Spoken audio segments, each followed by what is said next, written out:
اس طرح کی تحقیق جس کو کہ ہم لرننگ سٹائل کی کیٹیگری میں یا اس ڈومین میں سمجھنے کی کوشش کرتے ہیں، اس کا مین فوکس ہمارے نالج میں ہونا چاہیے کہ اس کا مین فوکس ہے کوگنیشن کے عمل کو بہتر طور پہ سمجھنا اور یہ دیکھنا کہ لرننگ اور کوگنیشن کے ڈفرینٹ سٹائلز ڈفرینٹ انڈیویجولز میں موجود ہیں، وہ ڈفرینٹلی سیکھتے ہیں اور اس انفارمیشن کے ذریعے سے ہم اس سارے کے سارے پروسیجر کو کس طرح سے بہتر بنا سکتے ہیں، آسان بنا سکتے ہیں۔ تو انفارمیشن پروسیسنگ جو ہے وہ کوگنیشن کے اندر ایک مین پروسیجر ہے جو کہ وقوع پذیر ہوتا ہے۔ تو لرننگ سٹائلز کے اندر جو فرسٹ فیکٹر ہے جس کا کہ ہمیں نالج بھی ہونا چاہیے، سمجھ بھی ہونی چاہیے، وہ کس طرح سے ہو رہا ہے، کیا اس کی بھی کوئی ٹائپس ہیں، کیا ڈفرینٹلی ہر انڈیویجول انفارمیشن پروسیس کرتا ہے، جبکہ اگر آپ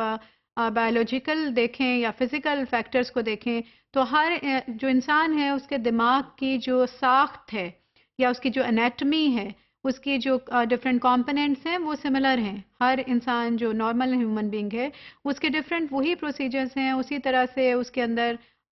سارا ایک بایولوجیکل ایک چیزیں ایک انسٹالڈ ہیں، لیکن پھر اس کے اندر ہر انسان کے اندر انفارمیشن پروسیسنگ فرق طریقے سے کیوں ہوتی ہے؟ سو دیر از سم تھنگ ایلس جو کہ پروبیبلی جس کا اسکوپ از بیونڈ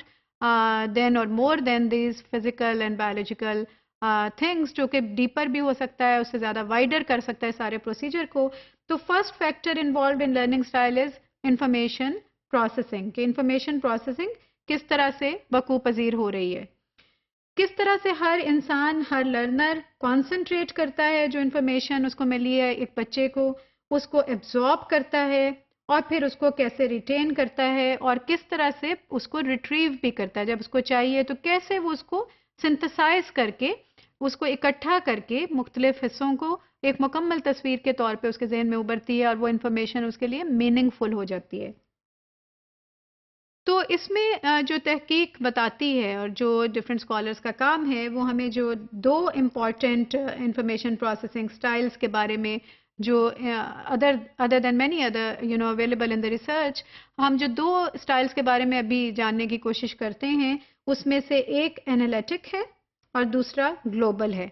انالیٹک جیسے کہ نام انڈیکیٹ کرتا ہے وہ پریفر کرتے ہیں سرٹن کائنڈ کی ڈیٹیلز،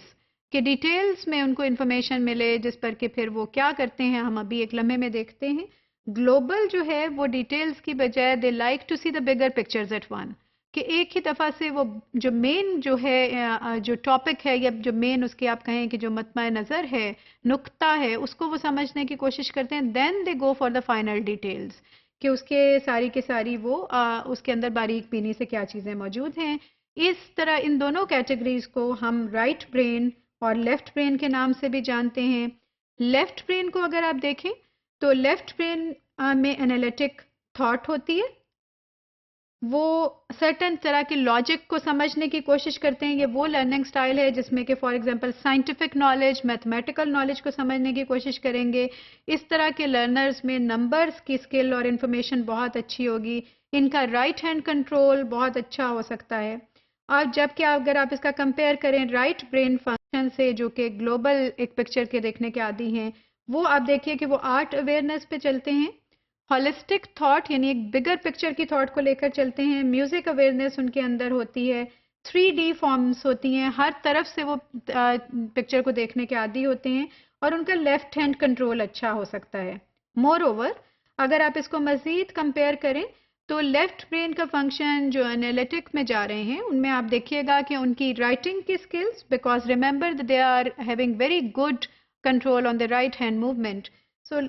رائٹنگ اسکلز ان کی بہت اچھی ہوتی ہیں۔ They are very logical, they can draw links and logic based on logic between different pieces of information and details, اور وہ ریزننگ کرنے میں بھی اچھا ان کو کمال حاصل ہوتا ہے۔ جبکہ رائٹ برین فنکشنز میں انسائٹ، انٹیوشن اینڈ کریٹیوٹی ہے، وہ امیجنیشن، انٹیوشن پہ بلیو کرتے ہیں، وہ ایک general picture, holistic overall picture دیکھ کے چیزوں کو سمجھنے کے قائل ہوتے ہیں with more qualitative aspect instead of scientific approach.